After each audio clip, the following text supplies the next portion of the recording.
जय हिंद दोस्तों। आप सबको पता होगा कि फरवरी 2022 में रूस और यूक्रेन का युद्ध शुरू होता है। जब रूस और यूक्रेन का युद्ध शुरू होता है तो यूक्रेन को सपोर्ट करने वाला ब्रिटेन, अमेरिका होते हैं और सारे देश होते हैं। ठीक है, रूस अकेला यूक्रेन से लड़ने के लिए रूस के पास पैसे की बहुत जरूरत थी। ठीक है, रूस जो है कच्चा तेल अपना बेचना शुरू करता है। विश्व के लगभग सारे देश रूस के यहाँ से तेल लेना शुरू करते हैं, लेकिन रूस जिस दाम पे सारे देश को तेल देता है उससे सस्ते दाम पे भारत को भी तेल देना शुरू करता है। यह युद्ध शुरू होने से पहले भारत रूस से सारे तेल जितना भारत खरीदता है पूरे विश्व के बाजार से, उसमें से लगभग 0.02% रूस से खरीदता था। लेकिन जब यह युद्ध शुरू होता है तो वो ये खरीदारी बढ़ा के 40% खरीद देता है। यानी कि कुल मिला जुला के ये कहा जा सकता है कि भारत रूस से सबसे ज्यादा तेल खरीदना शुरू कर दिया, कच्चा तेल। और आपको बता दूं कि रूस जो था भारत को सबसे सस्ते दाम पे तेल दे रहा था, लगभग $60 प्रति बैरल के हिसाब से देता था। एक बैरल में 159 लीटर होते हैं। वहीं पर वैश्विक बाजार में इसका दाम और ज्यादा था, लेकिन भारत इसको सस्ते दाम पे रूस से खरीदना शुरू किया।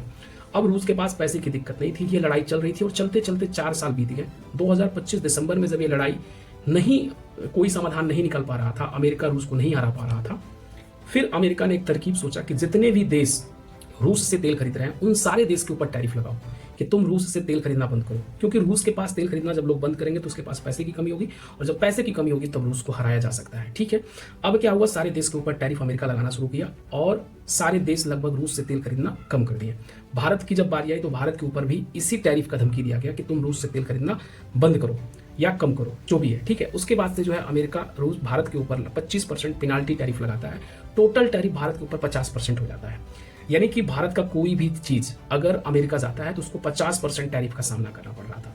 अब जो है यहाँ पे दिक्कत शुरू हुआ। फिर होता है भारत और अमेरिका का ट्रेड डील, और ट्रेड डील में ये डील होता है कि भारत अब रूस से तेल नहीं खरीदेगा। ठीक है, उतना ही तेल खरीदेगा जितना वो पहले खरीदता था, अब ज्यादा एक्स्ट्रा तेल नहीं खरीदेगा। ठीक है, अब ये चल गया मामला। उसके बाद से जो है रूस को इससे जो है बहुत ही बुरा लगा कि भारत जिसके साथ मैं सदियों से भारत के साथ खड़ा हुआ हूं, चाहे कोई भी युद्ध रहा हो भारत के साथ मैं खड़ा हुआ हूं, आज भारत मेरे साथ नहीं खड़ा हो रहा। अमेरिका के टैरिफ के डर के दब्बे जो है अमेरिका के फेवर में चला गया।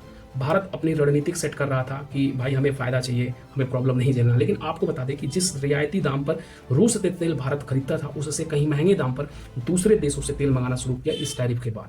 उसके बाद सब कुछ चल रहा था ऐसे ही, तभी जो है अमेरिका और इजराइल मिलकर के ईरान के ऊपर अटैक करते हैं। ईरान के ऊपर अटैक क्यों करते हैं इसको मैं नेक्स्ट वीडियो में बताऊंगा आपको। अभी समझो कि ईरान के ऊपर जब ये सब अटैक करते हैं तो ईरान के जो प्रमुख होते हैं वो मारे जाते हैं। उसके बाद से ईरान एक्शन में आता है और हार्मोज स्ट्रेट को बंद कर देता है। हार्मोज स्ट्रेट एक ऐसा रास्ता है जहां पर विश्व के 40 से 50% तेल जो है गुजरती है व्यापार के बाद। ठीक है, भारत का भी मैक्सिमम तेल हार्मोज स्ट्रेट से आता था। अब क्या, हार्मोज स्ट्रेट जब बंद हो जाता है, ठीक है, तो भारत में तेल आना बंद हो जाता है। और भारत में जब तेल आना बंद होता है तो भारत में तेल की किल्लत शुरू होती है। भारत में ही नहीं, विश्व के सारे देश पर तेल की किल्लत शुरू होती है। उसके बाद से सबको प्रॉब्लम शुरू हो जाता है, गैस की प्रॉब्लम शुरू होती है, तेल की प्रॉब्लम शुरू होती है, सारी समस्या चलना शुरू हो जाती है। उसके बाद से जो है जब ये समस्या शुरू होती है तो अमेरिका भारत को कहता है कि तुम्हें 30 दिन का मैं टाइम दे रहा हूं कि अपना तेल जो तुम्हें प्रॉब्लम क्रिएट हुई है इस तेल की पूर्ति जो है रूस से तुम फिर से करना शुरू करो, और रूस से जाके फिर से तुम तेल लो।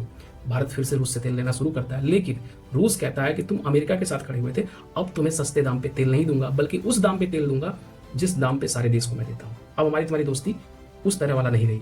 ठीक है, अब जो है भारत को थोड़े महंगे दाम पे तेल रूस से लेना पड़ रहा था। 30 दिन की छूट अमेरिका दी थी। भारत के संप्रभुता की ऐसी की तैसी हो गई है।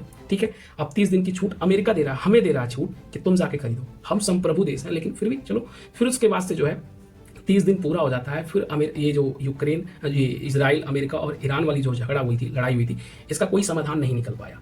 तो फिर से जो है 16 मई तक जो है ये तेल लेने का जो अमेरिका ने कहा था कि जाकर के रूस से खरीदो, 16 मई तक बढ़ा दिया गया कि 16 मई तक तुम खरीद सकते हो। 16 मई तक भी युद्ध समाप्त नहीं हुआ और तेल अभी भारत लेना शुरू किया। इसी भी 16 मई जब कंप्लीट होता है तो हमारे पेट्रोलियम मंत्रालय की जो संयुक्त सचिव सुजाता शर्मा निकल के बाहर आती हैं और वो देश को संबोधित करती हैं, देश को बताती हैं कि भारत रूस से तेल खरीदेगा, अमेरिका के दबाव में नहीं आएगा। अमेरिका हमारे ऊपर चाहे टैरिफ कुछ भी करे, लेकिन हम तेल खरीदेंगे क्योंकि ये हमारा मामला है, हमारा वाणिज्यिक मामला है। हम किससे क्या करते हैं, क्या लेते हैं, अमेरिका से हमें इससे लेना देना नहीं है। यानी कि पूरी बात जो अमेरिका ने 16 मई तक जो है डेडलाइन दिया था उसका उल्लंघन करते हुए इन्होंने इस बात को बोला। बहुत ही अच्छा लगा ये बात। और यह चीज़ इनको जो है अभी नहीं कहना चाहिए था, बल्कि उस समय कहना चाहिए था जब अमेरिका भारत के ऊपर टैरिफ लगा रहा था और यह धमकी दे रहा था कि तुम रूस से तेल नहीं खरीदोगे। इस वक्त उस वक्त अगर ये स्टेटमेंट आता तो बहुत ही अच्छी बात होती। हालांकि अभी ये स्टेटमेंट आया है, ठीक है। देखो, देश के अंदर तेल का दाम बढ़ रहा है, 3 रुपए प्रति लीटर हो गया, और ये आम जनता अपने जेब से 3 रुपए प्रति लीटर एक्स्ट्रा पैसा दे रही है, ठीक है। यानी कि 3 रुपए महंगा दाम पे तेल जो है आम जनता खरीद रही है।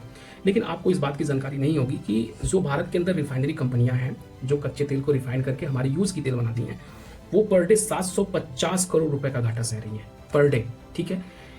अपना भारत ही एक ऐसा देश है जहां पर 3 रुपए प्रति लीटर तेल बढ़ाया गया आम जनता के जेब से जो जा रही है। बाकी सारे देश के अंदर 6 रुपए, 7 रुपए, 8 रुपए, 13 रुपए तक प्रति लीटर दाम बढ़ाया गया। भारत के अंदर भी तेल के दाम बढ़ाए जा सकते हैं, क्योंकि 750 करोड़ पर डे जो है जो रिफाइनरी कंपनियां हैं घाटा सह रही हैं, और एक टाइम के बाद उनका घाटा सहने की सीमा खत्म हो जाएगी, और ये सारा पैसा जो है फिर से जो है आम जनता की जेब से जाना शुरू हो जाएगा, तो दाम बढ़ सकती है। इसी वजह से हमारे देश के जो प्रधानमंत्री हैं उन्होंने लोगों से आह्वान किया कि आप सभी लोग अपने गाड़ियों का उपयोग बहुत कम करें, जरूरत पड़ने पे ही इनका उपयोग करें। जितने भी मिनिस्टर्स वगैरह हैं इन सभी के काफिले में जो है गाड़ियां जो यूज होती थी मैक्सिमम उनको कम करने की बात की गई है कि उसको कम कीजिए। तो ये एक अच्छा एक अच्छा जो है बात रही हमारे देश के लिए, और सभी को इसका पालन करना चाहिए। अगर आपको कहीं जाना है तो उपयोग सोचो कि आप कि कैसे तेल को बचा सकते हो, कैसे गैस को बचा सकते हो, ठीक है। आप एक एक बंदे का सहयोग ही भारत को इस लड़ाई से लड़ने में सहयोग कर सकता है, और हम सभी का कर्तव्य बनता है कि इस तेल महामारी, इस गैस महामारी के समय में हमें अपने देश के साथ खड़ा रहना है। कोई टिप्पणी नहीं करना है, क्योंकि बहुत ही समस्या चल रही है। हालांकि जो पहले हो चुका है, जो भी गलतियां हो चुकी हैं, उन बातों को अभी उठाने की जरूरत नहीं है, ठीक है।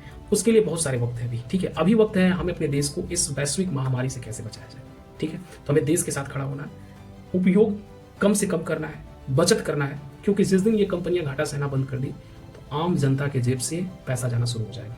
अभी 3 रुपए जा रहा है, आने वाले टाइम में इसका दाम और भी बढ़ सकता है, तो इसको जरूर ध्यान रखो। जय हिंद, वंदे मातरम।